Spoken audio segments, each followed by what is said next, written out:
चाचा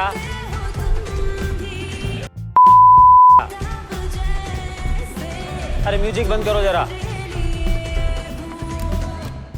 तो dark comedy highlight होती है इंडिया के अंदर गैंग ऑफ वासेपुर और मिर्जापुर जैसे कंटेंट को इतने पॉपुलैरिटी मिलने के बाद। 4 आदमी 4 घंटा में एक गड्ढा खोदत है, तो एक आदमी 8 घंटे में कितने गड्ढे खोदे? अरे 8 खोदें 80 खोदें।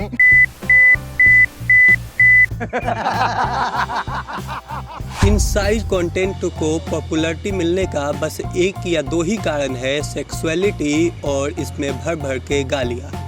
और यही पॉपुलैरिटी और ये सारे अच्छे अच्छे रिस्पॉन्स देख के बहुत सारे कंटेंट क्रिएटर अपने कंटेंट के अंदर गालियाँ ऐड करना स्टार्ट कर दिए। तो क्या लिखा था मैंने? सारे एम्प्लॉयज़ को गुड बाय और बॉस को सलाम भोसड़ी के। आज एक्स बना दिया, कल तक करते थे। और इसी में एक बहुत ज़्यादा पॉपुलर कंटेंट क्रिएटर हुआ समय रैना। बहुत बहुत स्वागत, तालियां बज जाए। तो देवेंद्र संजो, इस वक्त मेरे सामने 2 नौजवान बैठे हैं, तन्मय भट्ट हैं और समय रैना जी। ये दोनों ने कॉमेडी को डिजिटल दुनिया में बहुत ही पॉपुलर किया है। तो आइए बात करते हैं इंडिया गॉट टैलेंट की, जिसकी चर्चा बड़े बड़े मंत्री और पार्लियामेंट के अंदर हो रही है, जैसे कि हमारे देश में कोई और मुद्दा है ही नहीं। हमारे समाज में हमने अश्लीलता के भी कुछ नियम तैयार किए हैं। अगर उनको प्रधानमंत्री से पुरस्कार भी मिला है, सम्मान मिला है, तो उसका मान रखने के लिए कम से कम उनको इस तरह का स्टेटमेंट नहीं देना था। स्पीच हमें कॉन्स्टिट्यूशन ने दिया है, उसके साथ साथ सावधानियां भी दी हैं, जिम्मेदारियां भी दी हैं। अरे रुको, इन्हें नहीं इनको भी सुन ली।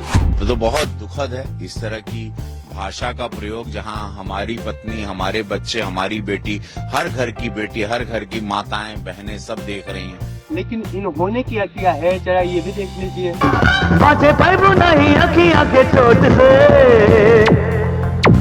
लहंगा उठा दे रिमोट से, लेकिन इन्होंने क्या किया है जरा ये भी देख लीजिए।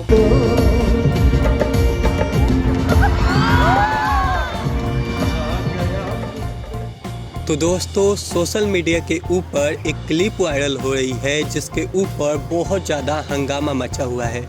लेकिन ये क्लिप में जो भी हुआ, क्या वो अचानक हुआ? क्या हम बहुत सालों से ऐसी चीज़ों को नॉर्मलाइज करते हुए नहीं आ रहे हैं? कपिल शर्मा शो में जब डबल मीनिंग बातें की जाती है तो आप इग्नोर कर देते हो।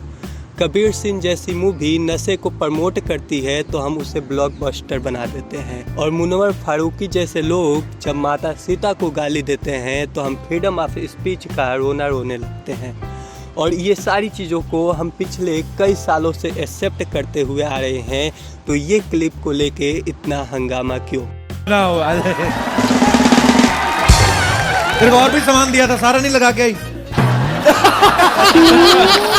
मेरा तो फिर भी गाना चला, तेरी तो सिर्फ पप्पी चली है। तो दोस्तों, इंडिया गॉट टैलेंट के आप एक एपिसोड के ऊपर देखेंगे तो 10 मिलियन 20 मिलियन तक व्यू गए हुए हैं। लेकिन वहीं पे आप एक नीट और क्लीन कॉमेडी वीडियो के ऊपर जाके देखते हैं तो वहाँ पे 1 मिलियन भी व्यू नहीं गए हुए हैं।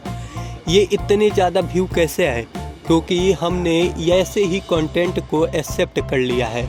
लेकिन इंडिया की मीडिया इसको ऐसे दिखा रही है जैसे इंडिया गॉट टैलेंट अगर बैन हो जाता है, रणबीर इलाहाबादिया अगर बैन हो जाता है, तो इंडिया के अंदर रोजगार मिल जाएगा, जो रुपया है वो डॉलर से ऊपर चला जाएगा और इंडिया की इकोनॉमी बहुत ज़्यादा बढ़ जाएगी।